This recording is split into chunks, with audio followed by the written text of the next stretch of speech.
Welcome to Drive the Daf. Clear, structured explanation of the daily Daf in 20 minutes. You can even follow in the car. Eruvin Daf Lamed Hey finishes the discussion about the most recent Mishnah, which was discussing an Eruv Tchumen, which is locked in a closet. You cannot get to it. We will have two more explanations of what the machlokes in that Mishnah was. There's Rabbi and Rav Yosef's pshat, and then Abai and Rav rejected and say their own pshat. Then we get to the next Mishnah, which has a discussion of an Eruv which got destroyed on Shabbos. Is it still good or not? And what if you're not sure when it got destroyed on Shabbos, before Shabbos, if you have a case of a suffix?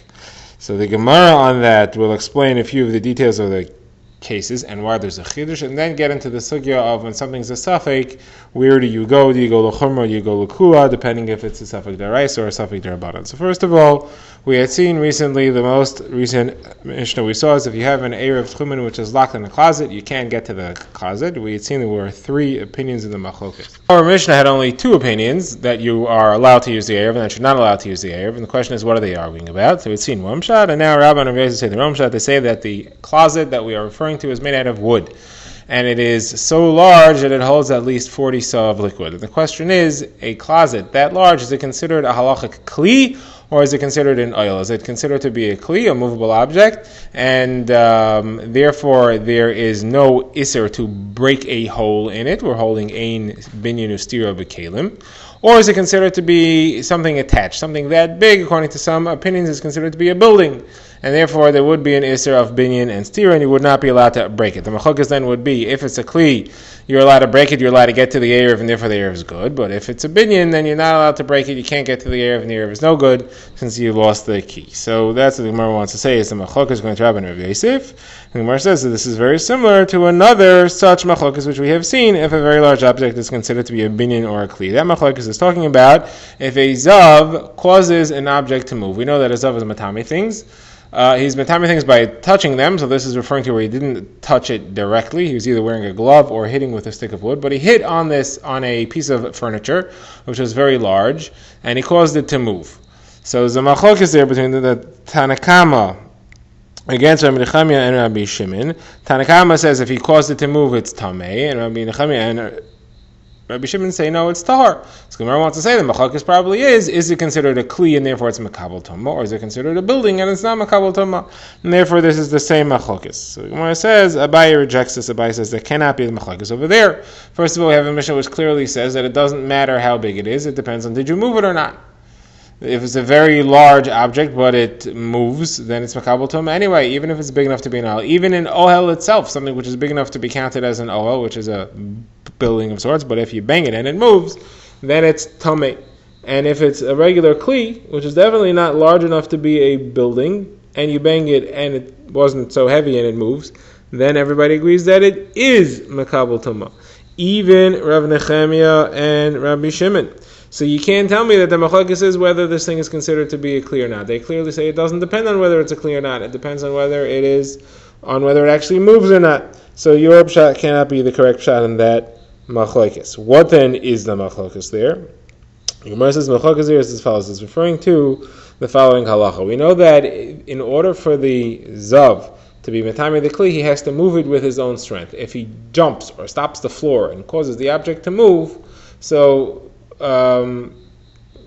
that's not matame it, because he didn't cause it to move. The ground shaking caused it to move, and he just caused the ground to shake.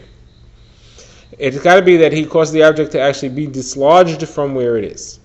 Now, if he hits it and it actually moves, it slides even a little bit along the floor, so then it's tamei for sure. If he stomps on the ground, it's not tamei at all. The question is, what if he hits it directly, but it doesn't move? It shakes, but its feet are still planted, meaning the piece of furniture doesn't move in its ground. It just vibrates a little bit. So what is halacha there? That's what this machlokes is about, and that's what they're arguing about, and therefore it has nothing to do with our case, and it doesn't help us at all. What then is this machlokes about? So Abai and Rava say a different shot entirely. This closet is locked, and the only thing that's holding the lock on is a rope. But it's you can't break the rope. You need to get a knife to cut the rope. And the machlokes is, are you allowed to use a knife to cut a rope on Shabbos? Now, the problem is not cutting the rope. The cutting is okay. You're opening a package to get the food. There, you're allowed to break a rope for that. The problem is you have to go bring a knife. and there's a machlokes whether you're allowed to use a non-muktzah object for another purpose which is not its stated purpose. So, according to one opinion, the knife is not muktzah. Its primary use is to cut food. It's a klisha malachta laheter. You're allowed to use it to cut the rope. That's not an issue at all. According to the other opinion, you're not allowed to, because you're not allowed to use any cleave for anything other than its purpose. A knife that's meant for food, you're only allowed to use for food. You can't use it for something else, even if both activities are permitted, and therefore you wouldn't be able to bring a knife to cut this rope, and you have no way to cut it, you can't get the food out, and therefore the Eruv is in a place you can't reach it, and it's considered to be an Eruv in a different Rishus, and the Eruv is no good, and you cannot rely on this Eruv Tchumen. Now we get to the next Mishnah. The next Mishnah discusses what happens if the Eruv is destroyed somehow. So it brings a couple of cases. First of all, it says if the Eruv rolls out of your Tchum. So now you can't use it anymore because you can't get to it. You're not in its Tchum, it's not in your Tchum. You can't go to it, and the space in which one is allowed to move from it does not include where you are. So you can't get to it, and therefore your Eruv is no good. If it was in a structure of some sort which collapsed and now is buried under it, you can't get to it either. It's also no good. If it got burned up, it's no good. If it's truma and became tamei, nobody's allowed to eat it, not even kohanim, and therefore it's also no good. The eruv is no good. Now, all this is true if it happened before Shabbos. If it happened after Shabbos began, there's no problem. Once the eruv exists at the beginning of Shabbos, even if it gets destroyed afterwards, it's still okay. What if it's a suffix? What if you don't know when it happened? So Rav Meir and Rav Yehuda say, now you're stuck, because you don't know where your tchum is. You don't know if your tchum is where you are, or if your tchum is 2,000 amos around the Eruv. Right, the way an Eruv works is that it sets up your permanent residence is where the Eruv tchumin is. So you don't know if your tchum is 2,000 amos around where the Eruv is, a 2,000 amos circle surrounding the Eruv, or 2,000 amos circle surrounding you, because the Eruv was destroyed, and therefore your permanent residence for Shabbos is where you're standing. Therefore, the only place you could walk is the overlap between the two circles, 2,000 amos around you and 2,000 amos around the Eruv. That's the only zone you're allowed to move, the overlap of the two circles, and he calls it somebody who's driving a camel at the same time as he's leading a donkey. One of them walks in front of them, one of them walks behind him. He's trapped between the two, and he's stuck between the two of them. He can only travel as fast as the overlap, or as far as the overlap between the two allows. Now the Gemara says, however, there's an arguing opinion here, and this is Rabbi Yossi and Ram Shimon. And they say a suffix Eruv is always kosher. You don't know if the Eruv was there or not when Shabbos began. It's kosher. A suffix Eruv is kosher all the time. And he says, Rabbi Yossi of Tulmus said Eidus, that there were 5 Zakanim who said that an Eruv that's a suffix is always kosher. Okay, you don't have to worry about it. So the Gemara goes through the cases here one at a time. First of all, the Gemara said, you told me, halacha, that if the Eruv rolled out of your tchum, it's no good. It says, Rabbi, that's only if it rolled more than 4 amos from where it was. Because since the Eruv has a 4 amos space around it, which counts as part of its rishus, that extends the 2,000 amma tchum. Just like if you have a house that ends on the border of the 2,000 amma tchum, you can move to the end of the house, even though it's technically outside the 2,000 amos. So the Eruv, if it's within 4 amos of the tchum, or within 4 amos of where it was, and that circle stretches to within the tchum, that's okay. Okay. Now, next halacha, we saw that if the house fell on it. So the Gemara says, what's the problem? The only problem is that it's muktzah. Yeah, so we had seen that an Isser Darbanan is not a problem for an Eruv. You're allowed to do an Isser Darbanan Beinish Mashas, and therefore if you have to do an Isser Darbanan to be able to get to the Eruv Beinish Mashas, it's okay. The Gemara says, they were talking about where it was big, there's a lot of earth, and it's a big rocks, and you can't move it. You need to get a shovel in order to be able to dig, and that is an Isser Dairaisa, and therefore that's why you have a problem over here. Now the Gemara says, why do you need both of these cases, where it rolled and where a house fell on it? The Gemara says each one has a chiddush. The case where it rolled has a chiddush because it's not even near you. It doesn't even exist. I would have thought it's not in your rishus at all. I would have thought that it's only a problem if it's not in your rishus, if it's far away. But how would I know that if it's actually in your rishus, it's just covered up, that's also a problem? Therefore, we also need to have the case where the house fell on it. Now, if you only have a case where the house fell on it, so there, I would think that it's never going to be returned. Right? You can't get it back. There's no way to retrieve it. However, if it just rolled, maybe it'll roll back. Maybe the wind will blow it back in, and therefore maybe I think it's good there. Kamashman, that both these cases are not good at all. Okay, next case we saw is where it was burned up or was truma and it became tamei. So the Gemara says, why do we need this? What's the chiddush of this? The Gemara says the chiddush is to tell you, even according to Rabbi Yossi, who said it's a suffix. If it happened before Shabbos or after Shabbos, even if the thing doesn't exist at all, it's still kosher, even though it happened. So Rabbi Yossi would still say it's a kosher, even though the Eruv no longer exists at all. Now that's the chiddush of where it's burned up. As far as the truma that became tamei, there the chiddush is that Rabbi Meir says that even though the thing still exists, it's right here in front of you, and you know that it was for sure Torah at some point, you don't say cheskas tahara, that it was b'cheskas tahara, and therefore you assume it became tamei as late in the game as possible, and you assume it became tamei after bein hashmashos, and therefore it should be a good eruv. You don't say that, even though it's in front of you, you still don't say, rely on chazaka. Gemara now focuses on the discussion of what exactly is the halacha when you have a suffix. You're going to have a contradiction not only between Rabbi Meir and Rabbi Meir, but between Rabbi Yossi and Rabbi Yossi. The rest of the daf will only focus on the contradiction in Rabbi Meir. First, we're going to ignore the concept of chazaka, and then later we will discuss the concept of chazaka. So first of all, we have here a suffix about whether the eruv is kosher or not, because we don't know when the eruv was destroyed, when it became a tamei, if it was truma. And Rabbi Meir rules stringently. He says that if you have to assume that it was destroyed before Shabbos began. So the question is, elsewhere Rabbi Meir seems to rule leniently in a suffix that is midrabanan. Remember, Erev Chatzeres, Erev Tchumen is a issue of dirabanan. So what's the case where we see that he rules leniently? So Gemara says it's discussing a mikvah. Somebody goes to the mikvah. Somebody was tamei. He goes to the mikvah, and we don't know if his tefillah was good or not. We don't know if there was a chatzitza, there was something on his skin blocking the water from reaching his skin, or maybe we found that it was missing some of the minimum amount. It wasn't 40 sa. We don't know if it lost its 40 sa before he went in or after he went in, or if there were two mikvahs, one was kosher, one was not. We don't know which one he went into. All these situations, Reb Meir says the halacha is as follows. It depends what kind of tumah he was trying to cleanse himself from when he went to the mikvah. If it was tumah d'oraisa, which is called a tumah chamura, then we rule stringently. We say tumah d'oraisa. You have to assume that he did not go to a mikvah in a kosher way, and therefore it's no good. If, however, it was tumah d'rabanan, then it's okay. So if he rules that it's okay in the case of suffix d'rabanan, so the case of tchumen, erev tchumen, you should also say it's a suffix d'rabanan. You should go leniently. So Gemara notes also that Rabbi Yossi also has a problem here because he also rules stringently in the case of Tumah d'Rabbanan. He rules stringently as opposed to Rabbi Meir, but we're going to focus on Rabbi Meir here, and the Gemara answers that Rabbi Meir holds that Tchumen is an Isser D'Oraisa, and therefore the Erev is a question of a D'Oraisa.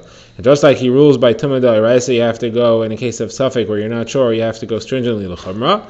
Here also, in the case of Tchumen, he's also going to rule you have to go stringently, you have to go L'Chumra. The Gemara says not so fast. You can't just claim that Rabbi Meir holds that Tchumen is a question of a D'Oraisa, because I will prove to you that he does not hold that way. How am I going to prove it? Because there's two ways, there are lenient and there are strict ways of measuring. I'm going to show you that Rabbi Meir holds that when you measure Tchumen, you can measure it in the lenient way, and the lenient way is only used for a measurement which is D'Rabbanan, a measurement D'Oraisa you can. What are the two ways? So first of all, as far as measuring Tchumen, Rabbi Meir says the following thing. He says that you measure with a 50 amma long rope, and if you could go across the top of a valley with a 50 amma long rope, you don't have to go down one end and up the other end, which would be longer. You could just go straight across the top, and that would be shorter. If it's a mountain, though, and you can't get over the mountain with the 50 amma rope, you can't just measure straight through it, then there's another leniency, and that's the use of 4 amma rope, and one person stands at the top of the hill, one person at the bottom, or in 4 amma sections on the way up the hill, but they don't have to be holding the rope at the same height. The one at the top of the mountain holds it at his feet. The one at the bottom of the mountain holds it at his chest. In that way, you get a shorter measurement going up the mountain and down the slope on the other side.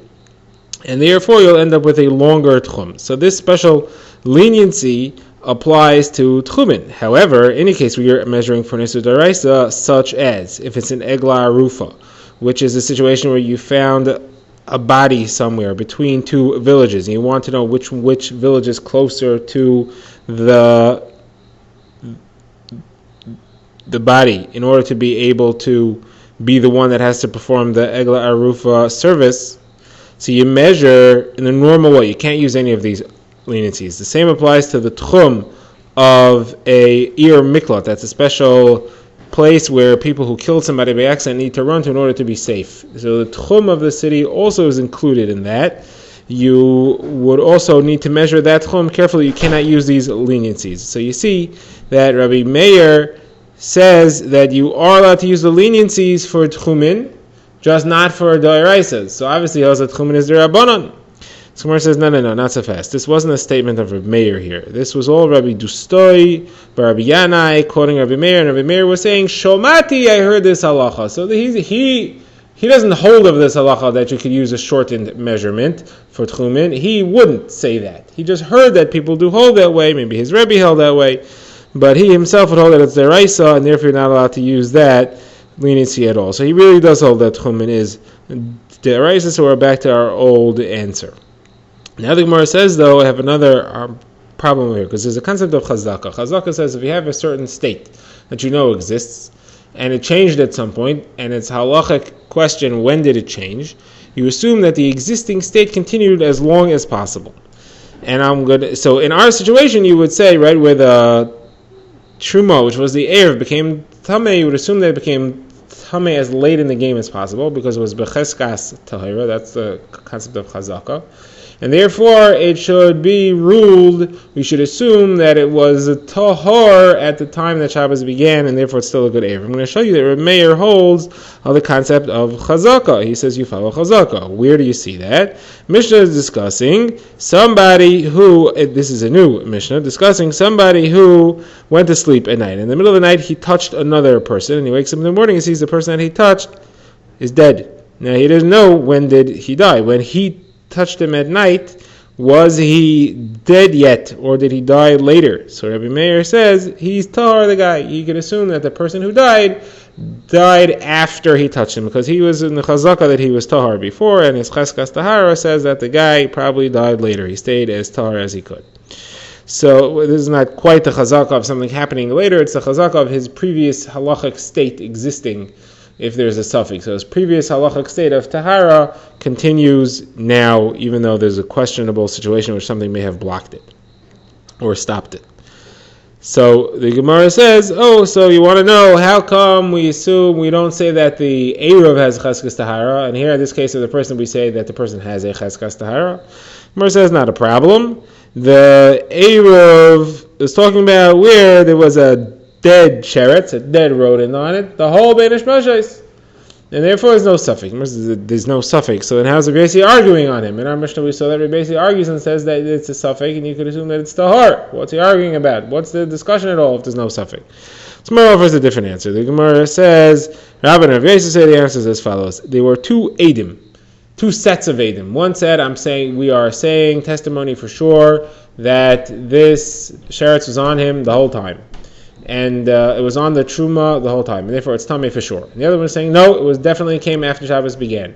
These two sets of edim, one is telling the truth, one's lying, they're saying contradictory things. When you have edim like that, so Rabbi Meir and Rabbi Yossi argue, do you listen to these edim? Do you consider the edim and the chazaka or not? According to Rabbi Meir, the edim are the strongest proof you could possibly have. Adding chazaka to one pair of edim doesn't help anything.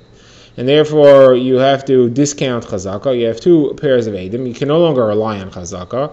And you have to be metame. You have to assume that the Erev is no good.